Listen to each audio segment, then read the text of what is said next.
Hi, you're listening to another episode of the Love Hate Social Media podcast.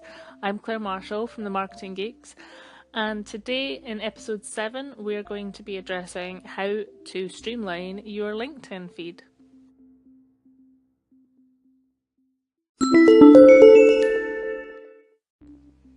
Okay, so this week I was asked by a contact of mine how you go about streamlining the content and the posts you see on LinkedIn.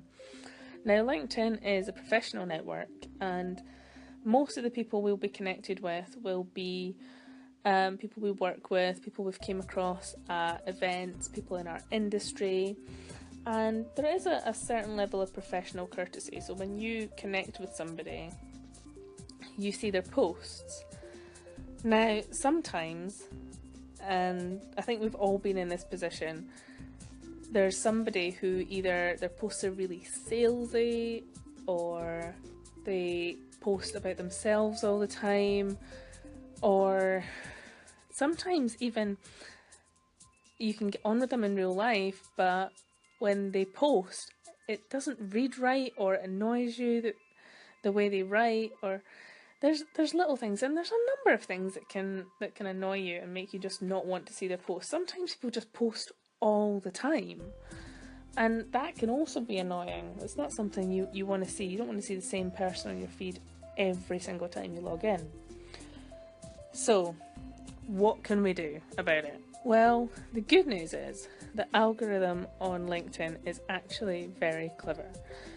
So, when you have a low number of connections, there's less of a pool of posts to show you. So what LinkedIn does is it shows you quite a broad spectrum of the posts that your connections are putting out. And as it gets to know you, the posts that you like, that you share, that you comment on, it will show you more of those targeted posts. So one way to tweak it is to actually just go in, and if you see a post that you like, that you read, that you like, and then click the like button, comment on it, share it if you feel it's share worthy, and that way it will kind of get to know more about you, more about the post you want to see, and deliver accordingly. So you'll see more of those sort of posts on your feed. Another thing you can do is, if you don't have many connections, or even if you do, in fact, follow influencers and people you like. You do not have to be connected to everybody, but if you follow people that you like who perhaps post out videos or blogs or vlogs or articles or whatever it is that they've put out that you want to see, follow them, and it'll take a note of the people that you follow as well, and kind of tweak the posts you'll see accordingly.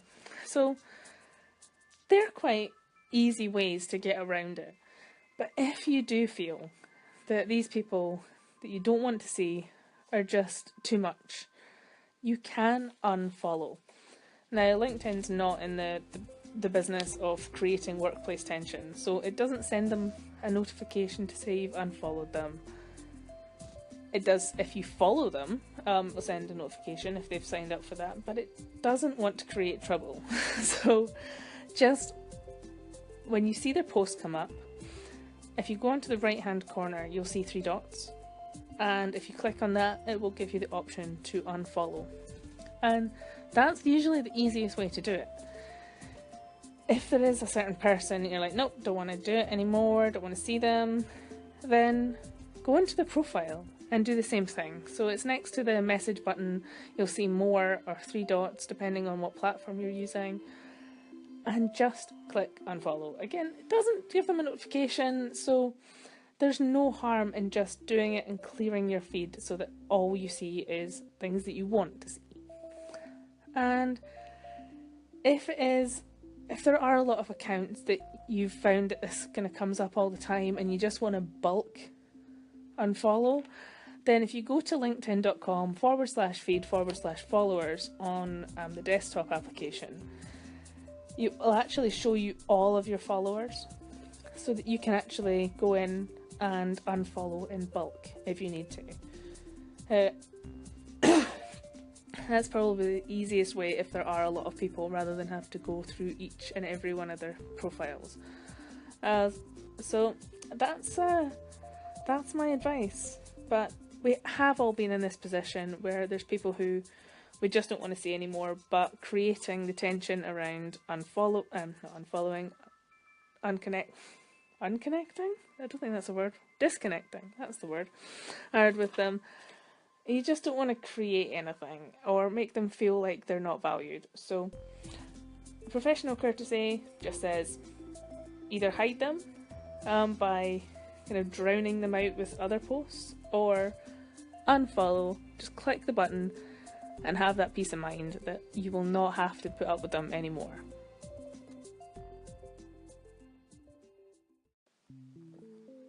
You've been listening to another episode of the Love Hate Social Media podcast. I'm Claire Marshall from the Marketing Geeks, and if you'd like to send us your question on social media, then please do so. You can send them via voice message to anchor.fm, or you can email us at questions@themarketinggeeks.co.uk, or send us them via social media.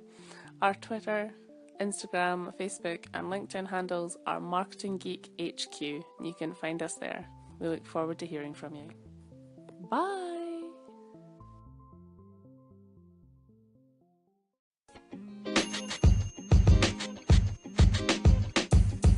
The podcast you just heard was recorded with Anchor. If you want to make your own, download the Android or iOS app completely free from anchor.fm/podcast. That's anchor.fm/podcast.